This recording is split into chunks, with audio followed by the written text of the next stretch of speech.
In trade compliance, we have to be prepared for the worst. Every single person in the company at least should be aware of what trade compliance is. He's the Executive Director of Trade Compliance and Supply Chain Operations at Olympus Corporation of the Americas. Diego has spent over a decade leading global trade compliance, logistics, international supply chain functions at companies like Thermo Fisher and CSL. Just think that tomorrow customs can, or any other government authority can knock at the door and is going to request you to be ready. Welcome to Supply Chain Optimizers, the show that uncovers the controversial strategies and candid stories of innovators and disruptors from some of the world's largest supply chain operations. Let's cut through the noise and optimize your logistics and supply chain, one bold idea at a time. Welcome to Supply Chain Optimizers. I'm Diego Solorzano, and today it is my absolute pleasure to welcome Diego Montemayor. He's the Executive Director of Trade Compliance and Supply Chain Operations at Olympus Corporation of the Americas. Diego has spent over a decade more leading global trade compliance, logistics, international supply chain functions at companies like Thermo Fisher and CSL. His work focuses on ensuring supply chains are not efficient, but also secure, reliable, and fully compliant with an increasingly complex web of tariffs, sanctions, international regulations, etc., etc. Beyond compliance, also, Diego is a very thoughtful leader on the evolving role of trade in global business, from emerging geopolitical pressures to ESG, how technology can be leveraged to navigate these challenges, and also mentoring a lot. Diego, welcome to the show. Super excited to have you on. Yeah, thank you for the warm introduction. It's been a pleasure to speak about this topic that sometimes people don't understand what we do as an industry and trade compliance. So happy to explain what we do and anything that you have for me. Thank you. Well, actually, let's start there, right? What does a director of trade compliance do? And how did you arrive in this topic and field? Yeah, so for me, everybody has their own personal journey on how they ended up being in this, industry and trade compliance. Mm-hmm. For the most part, people have different backgrounds. I've been, happy to meet different people, colleagues, and some of them, they have finance background. Some of them, they have engineering background. At least I can speak from, the U.S. side. There's no real formal education for trade compliance. It's just, I guess naturally, depending on the evolution. There's informal, I would call it informal kind of seminars, trainings and all that, and certifications, but not really like a university degree, right? There's no really such a thing. Hopefully in the future that exists here in the U.S. My personal background has been, always trade compliance. So, I'm originally from Mexico. I studied foreign trade and customs degree, a bachelor's degree in Mexico. Mm-hmm. So my passion was always, kind of the international trade, customs, and, logistics. So my career, really started in Mexico. I started working on a bonded warehouse for logics, and then it was sold to FedEx. Mm-hmm. Then from there, I was starting doing logistics and a little bit of customs work over there. Yep. And then one of the things that really triggered in my focus on my career in trade compliance was, at that time, I had a very difficult audit with customs in Mexico. Right. And that turned out to be a very good outcome, right, for the company that I was working with. So that really, I said, I really love customs and all the regulations. And, from there, I really, pivoted to trade compliance. And since then, I've been, experienced different type of industries, some more heavily regulated than others. For example, from footwear, apparel to, technology to medical device and pharmaceutical. So right. I've been experiencing different type of industries. I've seen different type of regulations, not only, per se customs, but anything around customs, right? And I can tell you that, some people see customs as, really the funnel. So whenever you're entering a country, you have to be compliant, right? So sometimes my team and I and the trade compliance people are very well versed in customs regulations. We also often ended up picking up other type of compliance, whether it's social compliance or, different type of regulations that, typically fall under other responsibilities or other departments. But we ended up being at least aware of those and making sure that if we have an inquiry from any, partner government agency, we're able to resolve it. So that's really my my background and how I ended up in this industry. I really am fascinated by the answer here that you end up picking up other types of compliance, call it social compliance, other types of regulations. Really, this goes to the point that trade compliance specifically is no longer a behind the scenes kind of role, right? So maybe from your perspective, what are some misconceptions that companies still have about trade compliance today? If you can quote a couple of examples. How we've seen evolution of global trade, right, since the GATT, or when the WTO was established, right, years and years ago. There was this conception of current, framework, right, how that companies doing international business need to follow. Um, and then, of course, back in, I would say even 10 years ago, maybe, right, trade compliance was always or often seen as an afterthought, right? Um, Right. Not really in the center of, the on the mind of the CEO, right? Or really as having a seat at the table, as we call it. Yeah. Uh, it was more of a back office support. Say, oh yeah, we want to be compliant. We have it's a necessary evil, right? I think that's really changed in a couple of years, well, especially last year, but definitely over 5, 10 years, where a lot of countries are actually enforcing regulations, are changing rapidly regulations, and not often trade compliance is seen now. Also, I like to see as a cost, like it's a cost center, but really it's a department that it can help the business thrive, right? To say, well, we're enabling business to happen. For example, I in my career I've been dealing with Russia, right? So we know Russia is one of the most sanctioned countries in the world, but there's maybe revenue there, right? So if the company is willing to risk some of the, there's enough revenue, okay, how trade compliance can help us to establish a robust framework and program to avoid any potential sanctions, penalties, anything like that. So I see that, that's changing, the need for trade compliance expertise has grown a lot. You know, every time I get calls like, "Oh, do you want this? Look at this opportunity." I Yeah. know, there's also a need for trade compliance professionals. I think there's not enough people that can really know what they're doing, and that's why I think it's important. Maybe you have in a different conversation, but really the pleasure to mentor people, right, to really be able to expand your knowledge and really have more professionals that know what customs and trade compliance is. And I know you are very active on mentorship and bringing up other professionals. And I will absolutely want to touch on that subject. But before I jump there, how do you how do you give visibility into this function, right? I actually adored your Russia example, right? Hey, if there's enough revenue, what compliance program could we have that allows us to tap into that revenue, but without receiving any sanctions? And that's a very clear, example that you gave, right? Yes. How do you actually manage to keep agile in this very highly dynamic environment, right? Like if I take the Russia example, I can't imagine that being easy, by no extent of the imagination. That's got to be super tough and evolving and changing and every day changing. How do you react and how do you stay agile as a professional, as a company in this very highly dynamic environment? Yeah. So typically, trade compliance organizations were, like I said, not really in the center of on the focus on the any organization. So typically we're understaffed, right? Or probably very having very minimum staff, or very bare minimum Mm. investment in tools or information. So one thing that has changed, of course, is there's new tariffs, this new geopolitical environment that we live in.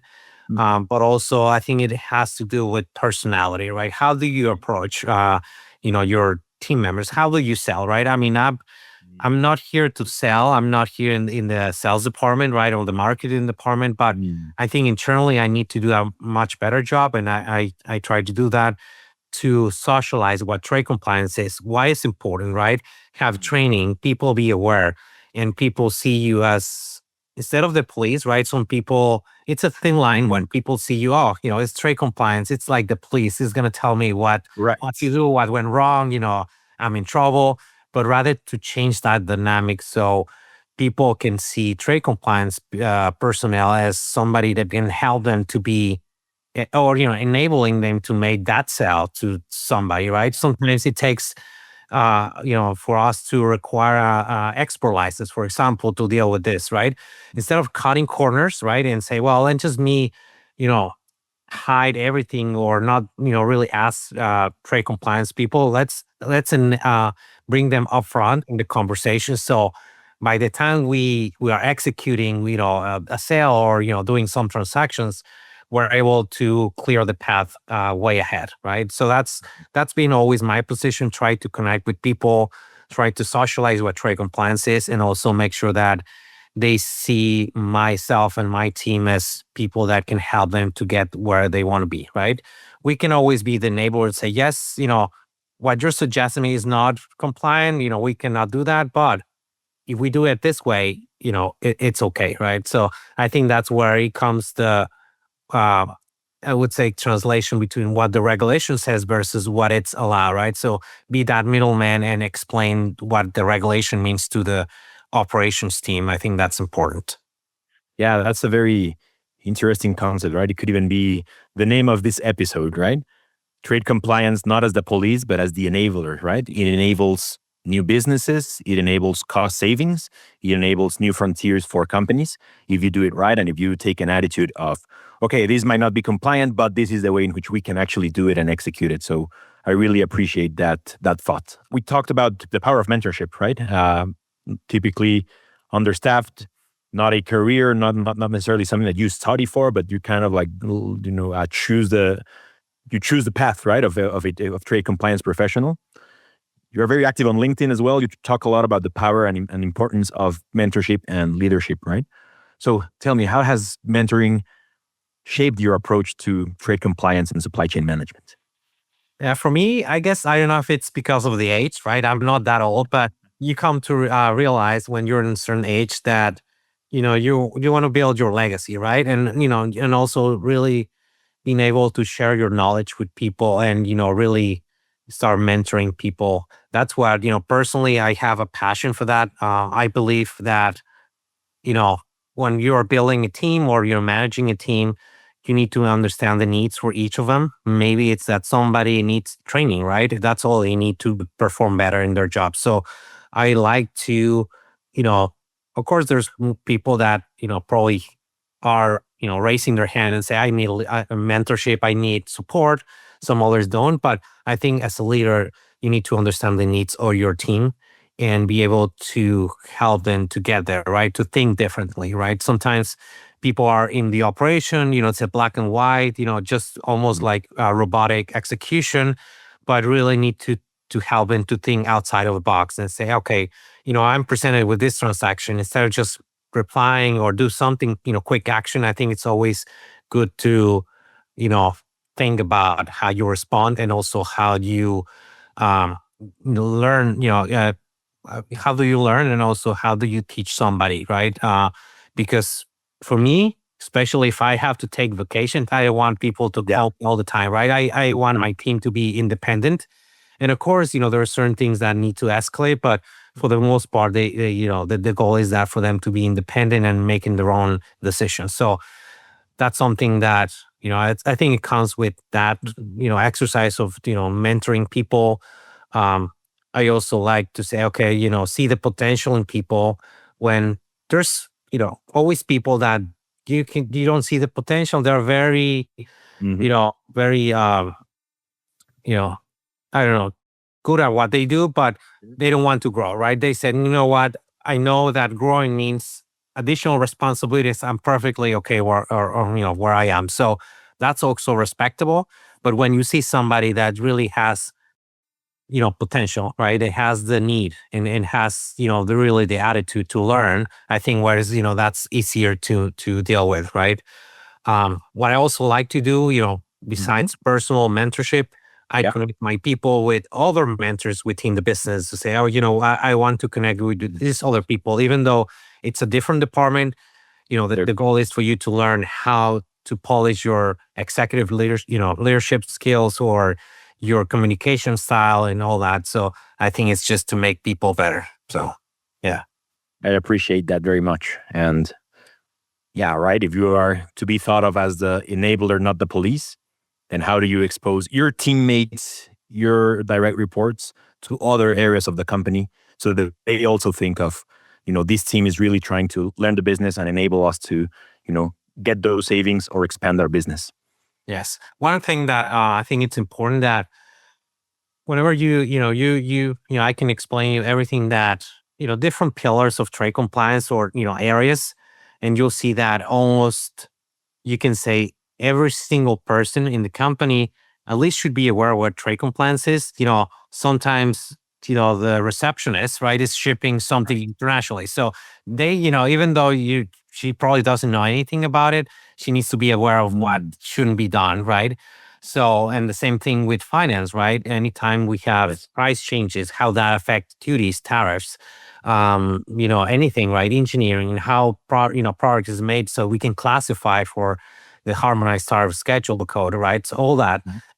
So if you look at compliance, we are probably embedded in and also participating in some, different departments, different processes. And I think that's what make us probably learn the business a lot, right? And then also, like I said, dealing with sales or export. So I think there is enough work to do, right? And that's why it's very important to build a robust compliance program, which I like to think about, in terms of trade compliance, the program to say, well, it's similar to a quality program where, you need to, set up the framework and also tweak it as you need, right? There's always improvements to be made, and then the constant process improvement. So that's how we, trade compliance people operate. Of course, you did mention that, chronically understaffed, right? And such a big and important piece of companies nowadays, right? So I immediately think, okay, understaffed, then maybe a potential solution, you either hire more or leverage technology, right? So I'm more interested in exploring the technology aspect of this. So can you tell us maybe two or three things, two, three innovations that you found most effective in ensuring, compliance, accuracy, speed, anything you can tell me there about technology specifically in your world? Yeah, this is a very, I guess, very good question, because often, even when in the companies give you goals, right? Yearly goals, they say, oh, what can I do to innovate, right? There's nothing for me to innovate, but really there's a lot of areas to do this, type of innovation. And one thing is, how to implement software tools, right? Technology to really make sure that our teams, our staff, well, first of all, staff, but also make sure they have the tools to execute, right? One thing that I had the pleasure of doing is, leveraging some of the tools or software that it's out there to manage trade data, right? How do you classify, HS code repositories, right? Country origin determination. There's a lot of very good tools already in the, in the market. Even, there's AI, right, for classification. That's still debatable whether the AI is able to classify that, because one error can mean millions of dollars of, if you have one versus the other. But, I've seen that it's already developing, AI in those tools. Same thing with other type of, technology. There's a lot of, for example, sanction screenings, right? Denied party screenings, where you can leverage tools to do that. Connect that to your ERP system. Make sure you're, doing transactional level, screenings. So all this kind of type of tools, I would say 15, 20 years ago didn't exist, right? I think now those have become almost necessary, right? If you don't have one of those and you're operating in more than one country, it'll be Wow. nightmare, or you have to add a lot of people, right, to add. So I think that's where, technology comes handy and help the human, right, to really execute and really have more things under control. What's maybe, a challenge to adopting any of these technologies that you talked about? One of the things that I faced in my career is, how these technologies and software can connect with your, let's say, main ERP system. So many companies, because of the nature, they have acquisitions and they still have the dilemma to say, what global ERP are we using, right? So that's always a challenge when you have different ERP systems, different satellite programs that you're trying to connect all of them. So I think it's also important for somebody in the technology, right, inside of in the business to understand what is the strategy, what is the IT strategy behind, what is the 5-year plan for this, right, company. I know nobody can predict the future, but at least have a game plan to say, well, really how the systems are right now. Maybe they don't talk to each other. There's a lot of manual work to be done, you know. So I think that's something that I always like to do, right? Instead of because for me it'll be easy to sit in any new role and say, hey, I need a global trade management software, right? But I Right. need to understand what is the company going, what is the overall ERP strategy to understand what is the best time to introduce this, right? Because these global trade management softwares, they really connect with different areas, right, of the system, right? How to pull information from customers, the values for the products, the HS codes, the country of origin, all this trade data that really comes from different side of the business and the systems to really able to pull, let's say, a commercial invoice, something that you Right. report to customs or the authorities. So I think I've seen this challenge again and again, right? Like, and maybe tell me if I'm right in what I'm interpreting you saying. Basically, you have a lot of different silos in which potentially trade data specifically can come through, right? Like different trade documents, different countries, different languages, different ways of doing things, different vendors that, potentially in the thousands of vendors across, dozens of different countries. So data is very unstructured in a way, very siloed. But in the end, like you need to have information for the decision makers, right? And that really needs to land on maybe an ERP or a more structured. So how do you actually manage that is key to, and maybe the key challenge to adopting these technologies.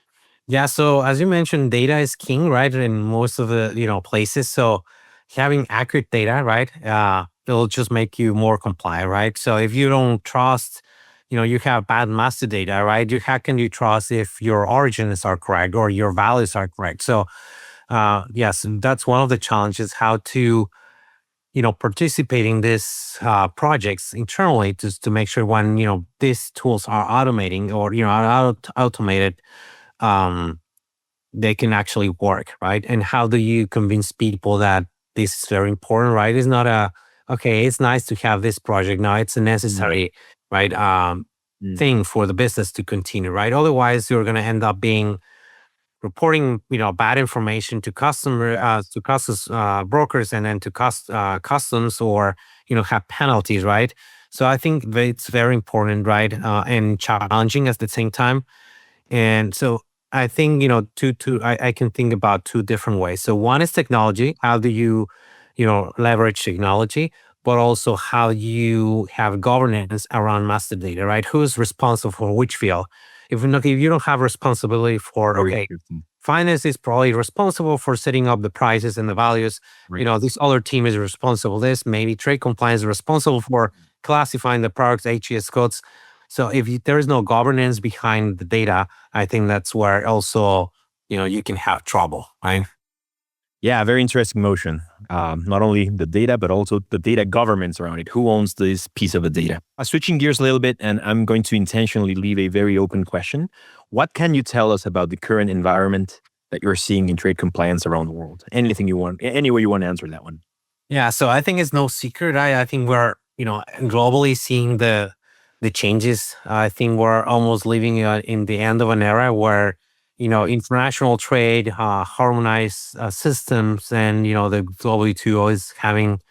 And not only that, I mean, even the UN, United Nations, right? I think we're seeing a lot of now countries and a lot of geopolitical changes where, for example, the US is trying to keep up, being the leader. Maybe it's not. I mean, that's debatable if China is now number one or not, but Mhm. there we're seeing, the power shifting, right? And with that, we've seen, at least in here in the US, where one of the things, I don't know if it's intentional or not, but at least it's creating a lot of waves and in chaos to really change rules, every week almost, right? So, and I don't know if in the long run, I think we need to still wait to see, maybe in 5, 10 years, we're going to see fully the consequences of those policies, right? One of the things that I can tell you, right, in terms of, at least in the US side, how this, tariffs are being leveraged as a political tool and how they're having direct effects on, increase of cost of goods sold, increase in production prices, right? Because of course, any country, no country is really independent in terms of self-sufficient, right? So you still need to import raw materials, some inputs to be able to manufacture and even eventually, export, right? If you're exporting. So, we're seeing the effects already. Also, I can see the indirect effects, right? So all these freight forwarders, all the, shippers and trucking companies, right? All the port services, maybe some companies are just pausing because there's a lot of uncertainty about what's going to happen. They're not placing orders abroad. They're not reporting. So you can see that effect as well. And also some of the induced effects of tariffs, for example, that if everything is more, expensive now, people are going to be spending, or willing to say, I'm not going to be able to afford X or Y product. So, this has a lot of changes that I've seen. We probably haven't seen that, but I'll predict that, this is not going to end, soon, right? We're still going to see a change in this volatility in tariff. And the same thing, only in the US, that has ripple effects with the countries that, deal with the US, right? Being the biggest market in the world, right? How, production in, in Europe and Mexico and, India or China even, right? And then these countries are trying to say, well, if I'm not able to, continue doing business with the US, then that prompts me to then seek other markets, right? So, and we've seen that. We've seen how, you know, maybe, Russia, China are trying to, join. Of course, they're a part of the BRICS, right? And they're trying to now pull, India to negotiate more. Even, how can we make more business? Yeah. And that's really like the power shift that we're seeing, right? And the same thing, a lot of automation, AI, for example, how much of that is going to eliminate certain jobs or technology. So we're seeing a significant change in the economic activity. And just, I'm also the same as you, curious to know what the future, lies. Yeah. You did provide a couple of specific examples, right? On the famous or infamous, I don't know, right? China trying to court India, right? Like the dragon dancing with the elephant, I think was what I saw here and there. But also, you provided an example on LinkedIn, right? You very specifically quoted Chinese investments in Mexico and the potential for USMCA revisions to that, right? What else can you tell us about that, right? Like how should global companies think about these types of geopolitical changes and power shifts that you are talking about, or that you quoted on that LinkedIn post? Yeah. So right now it's, as hard to predict what's going to happen. That's been mainly freezing a lot of investment, right? So if I was the CEO of a Fortune, 15 company, I would say, well, my long-term plan is to, invest in manufacturing, country A or B. But right now, if you're having a US as a market, right? It's on ground to say, well, maybe it's now time to do, uh, in my mind, dealing with supply chain, have one supply chain for the US and one supply chain for the rest of the world. That's what I've seen some of the companies have, US minus one. This is how we're going to deal with these other markets, right? And then this is how we're going to deal with the US, right? And then try to much as, some of this, the power shift has been having winners. For example, I don't think that's the case anymore, but we saw a lot of nearshoring and for example, in Mexico, where probably for some companies is still not cost effective to bring manufacturing back to the US. It was still expensive, but it's, well, Mexico is so close to the US and it has a free trade agreement, right? Or USMCA. So maybe we can invest in Mexico, but then, that changed, right? So we still have the USMCA exception to avoid tariffs, but that, dynamic change. So a lot of investment has been put in pause. But that's where, it comes, it's very important, back to trade compliance. How do you partner with trade compliance to tell you, okay, this is my plan, kind of vet it and make sure it makes sense. Of course, things can change right now, but what is the most in overall cost effective strategy? We've seen how, in this power shift, the goal for the US, I guess, is you've seen that some of the actions that Mexico is taking, and Yep. I'm thinking it has to do with the US telling like you need to stop Chinese investment, right? We've seen a lot of Chinese companies established in Vietnam or Mexico try Right. to say, oh, really just to put a shelf company or some light manufacturing to be able to triangulate and you really, well, let's call, transshipments, right? Or, avoid to pay this high, almost prohibited tariffs, right? So we've seen a lot in this. Again, this is kind of like a game, right? And the Chinese, Yeah. especially, are very good about playing this game.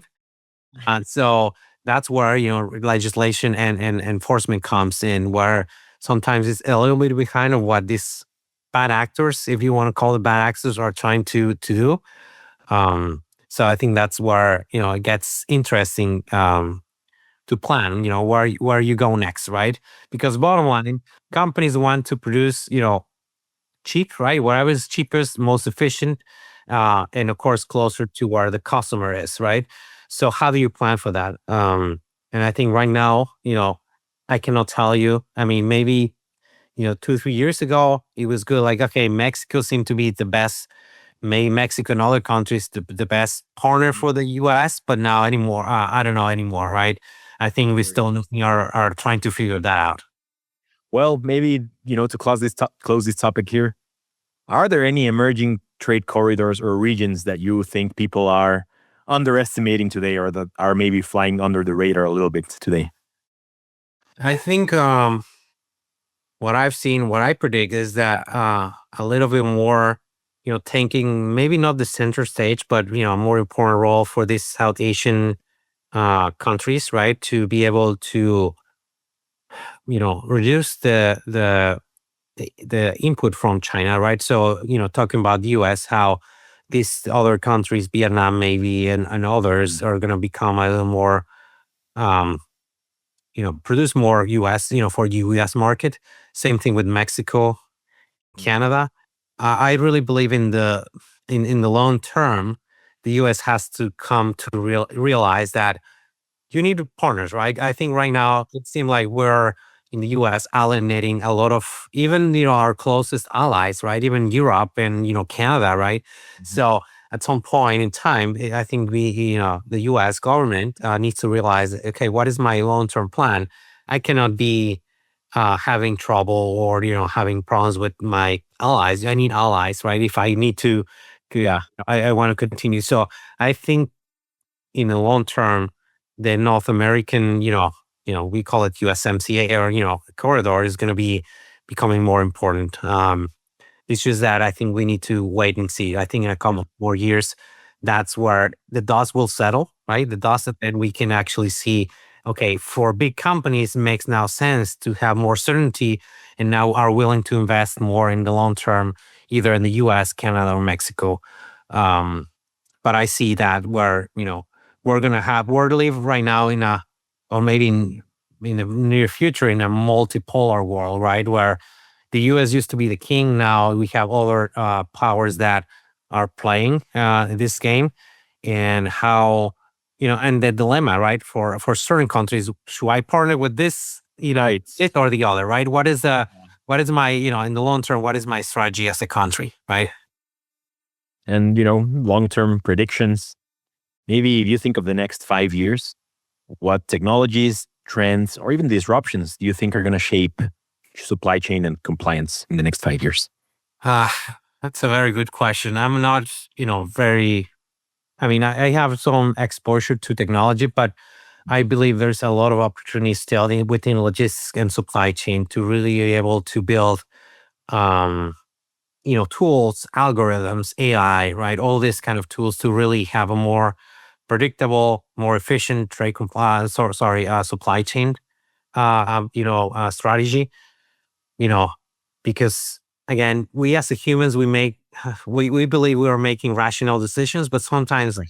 if you plug all your data in a AI or something, some tool, it makes sense like, oh, I never thought of this, right? His, the software is giving me the solution about Right. actually where, what to produce at what time, where should I put my product in.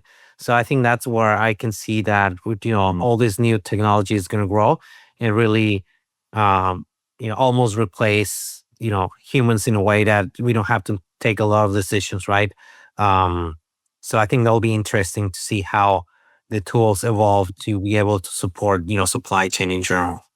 Yeah, some algorithmic decision making, even for these or especially for these very complicated decisions around, you know, trade compliance and multi-stage produce like procurement, supply chain Yeah, compliance. I've seen cases, right? I mean, if you Yeah. talk to my colleagues, right, in trade compliance, everybody was initially skeptical about AI, using AI, right? But Mhm.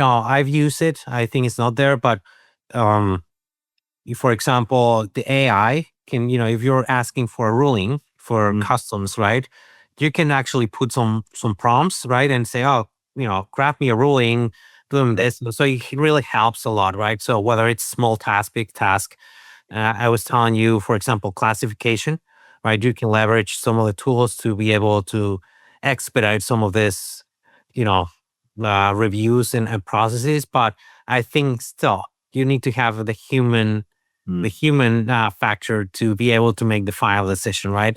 Because again, with all the stakes are Yes. high, right? The penalties are high that you don't want to rely. And then of course, if you're litigating and you're in a court, you're not going to say, oh, AI told me to do this, right? That's not going to stick in court, right? So Yeah. you need to be able to, use the human and the experts, right, to really make the final decision. But, most of all, you can leverage technology as you can. Couple of closing questions here, Diego. As you reflect on your career, what's your favorite trade compliance story? Okay. Yes. I mean, I can tell something that I can actually disclose, right? I'm not going to give you anything that you should Right? be told, but Yeah. one of my personal most favorite and rewarding experiences, right, has been Mhm. managing customs audit, right. uh Uh-huh. I had experience to have focus assessments and audits from customs, and being able to challenge, right, customs, being able to substantiate anything that the operations or inquiries that they have. I think that's something that um it's been rewarding, and also something that I've seen without disclosure names, right, or countries, but Mhm. I've been involved in, certain jurisdictions where, customs wanted us to pay, an outrageous amount of money, right? And then be able to kind of walk through the auditor and say, okay, what you're asking or what you're saying is not true. Here's the evidence, right? And that's Mhm. why in circumstance also important the record keeping, right? How do you keep Yes. the records? How do you be able to show improve your operation? And for me at that time, that turned out to be a very good outcome for the company. Mhm. We ended up winning the and closing Mhm.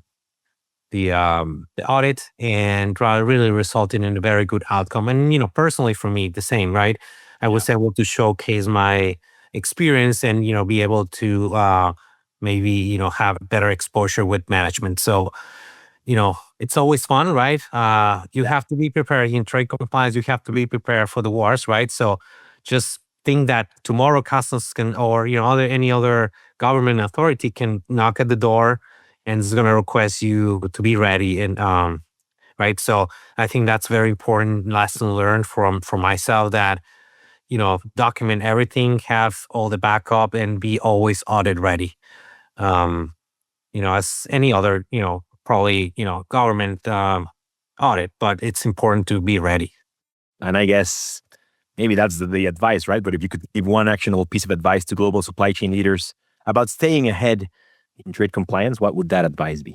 Yeah. So for me, it's really, talk to your trade compliance individuals. If you don't have one if you're operating in a Mhm. global company, that's a big red flag, right? You have to have a trade compliance, right?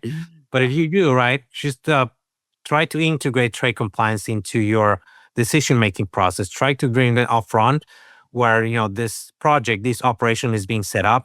So at the end, there's no afterthoughts or risk, right, for the company. I've been lucky to have. Sometimes it's a pain, right, to sit on every meeting, right, or certain meetings. But I think one or two things that trade compliance, you know, provides guidance for. It's very important, right? That really changed everything. For example, I had experience where you know new leads, right, business leads or sales leads are trying to sell to somebody, right, Mhm. and then if we were bringing trade compliance up front, we were able to screen that person, that individual, that company, and say, oh, by the way, this company is sanctioned. You cannot sell to them, or you can, and you need a license. So all this stuff is really important to really bring trade compliance, and that's the advice for supply chain and other, departments in the business to engage trade compliance early. Diego, thank you very much for coming on today. I really, really enjoyed the conversation. A lot of good insights, a lot of cool stories, and a lot of cool futuristic outcomes and visions for what you talked to us about. Thank you very much for being on today. All right, thank you. Appreciate the time. That's a wrap on today's deep dive with supply chain optimizers. If you found value in our controversial tactics and data-driven stories, don't forget to hit follow and subscribe so you never miss an episode. Have a burning question or want to share your own optimization success? Connect with me, Diego Solorzano, on LinkedIn, or for more information on how we can help you transform your supply chain and logistics operations, visit thesteya.com. Thanks for listening.